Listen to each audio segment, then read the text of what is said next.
Yeah. So so what do you think about the DCAing into ETH for gas fees?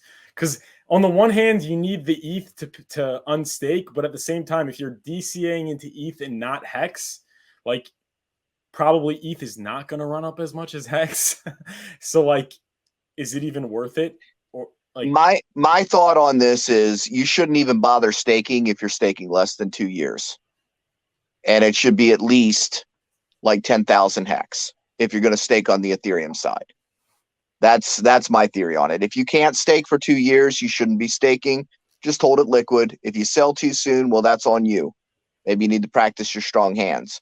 But the staking mechanism is not really meant to be for months or weeks.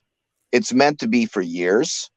And, you know, by the time Pulse is out, they will have to address the ETH gas fees. If they don't address the ETH gas fees, everybody will just migrate.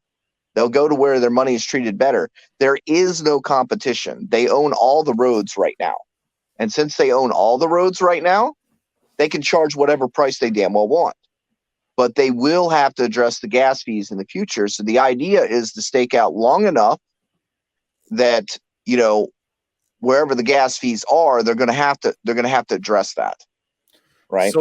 so here's the thing though. So that is true. And I did agree with that. But you're saying that not to stake for more than 2 years, but if you and not to stake more than 10,000, and that's why Crispy Man said like even he regrets staking 10,000. But if Hex goes where I think it's going to go, right? So if you stake, let's say 5,000 or even 1,000, and you get 1,000x, then it's not really such a small stake anymore, and you're still, you know what I'm saying? You're gambling. So is it a savings account, or are you trying to catch the price appreciation? You have to choose your path. If you're trying to make a return, then hold it liquid. Trust your own hands to not sell when you don't need to, and don't bother staking. But if you want the yield, you want the rewards, then you need to commit to a certain time frame and stand by the time that you set. Hex is not designed to be willy-nilly. Hex is designed to benefit you long term.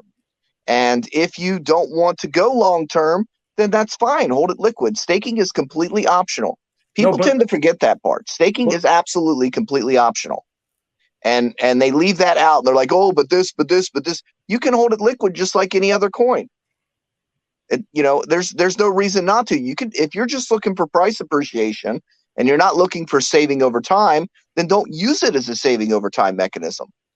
There's no reason you have to do that. That's why staking is completely under your control. There's no set limits. There's no set terms. You can play the game any way you want to play it. But if you're going to do it, then it doesn't really make sense to think in short time frames with your stakes.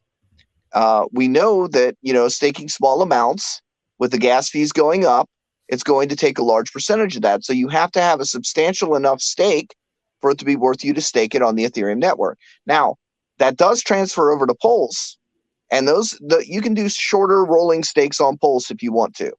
So if you have your Hex now, you'll get your free copy on Pulse, and then you can stake it over there. You can keep your Ethereum side liquid. You could also bridge your Ethereum side over at today's prices. You get today's prices, and you'll be able to bridge it over to the Ethereum side, trade your EHEX for PHEX, and just use the Pulse network. So you don't have to stake it all on the Ethereum side. Now, there's going to be times if you don't, that's where the variable is in the yield, is because if people all migrate over to Pulse, the yield on the Ethereum side is going to be much larger than the Pulse side, because a higher percentage is going to be staked on the Pulse side. So that lowers the payout per day per T share. Okay. And also, it lowers the amount of shares in the pool over on the Ethereum side, which increases the payout per day per T share. It's going to be interesting because it's really going to be balancing. And my thought is this, when people are thinking, well, I'm just going to move all over here, I'm just going to move all over there. Let's say my parity theory isn't correct. Okay. Well, would you have traded all your Bitcoin? Is correct. The theory is correct. The question is what the OA does. But I mean, just think about. I mean, you have to cover all the angles, man. So let's just assume that you're getting basically Bitcoin and Bitcoin Cash. What if you traded all your Bitcoin for Bitcoin Cash? You'd have a bad day. What if you held both? Well, you'd still have one Bitcoin plus one Bitcoin Cash. So the greater the sum of the two is greater than the equal of the one choice. So you can't lose holding them both. You can lose making a choice because you have a 50% chance of making the wrong choice if one outperforms the other. But if you hold them both, guess what? You have a 100% chance of being right because you'll still have both coins. So the problem is people tend to lean one way or the other. They're not very, we're binary thinkers, but we usually end up with one choice. We're going to choose our favorite, right? Let's see which angle this thing's going at. There we go. Now I'm in. All right. I'm just slipping off camera slowly. I'm going away. Okay, we'll skip the comedy. But so yeah, we tend to lean towards one team, right? We have one favorite sports team. We have a favorite vehicle. We have a favorite drink, right? If we have our choice, we're going to pick our favorite. We usually have one favorite.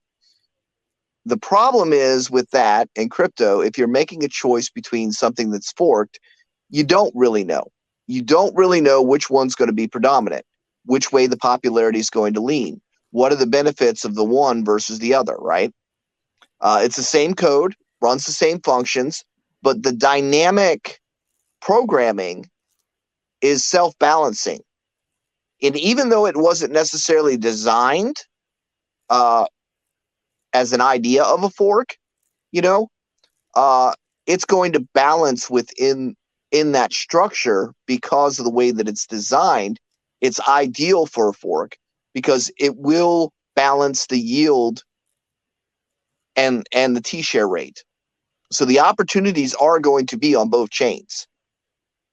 So I would advise against trying to pick one or the other, because if you hold them both, you can't lose. But if you dump one for the other, you have a 50% chance of being wrong.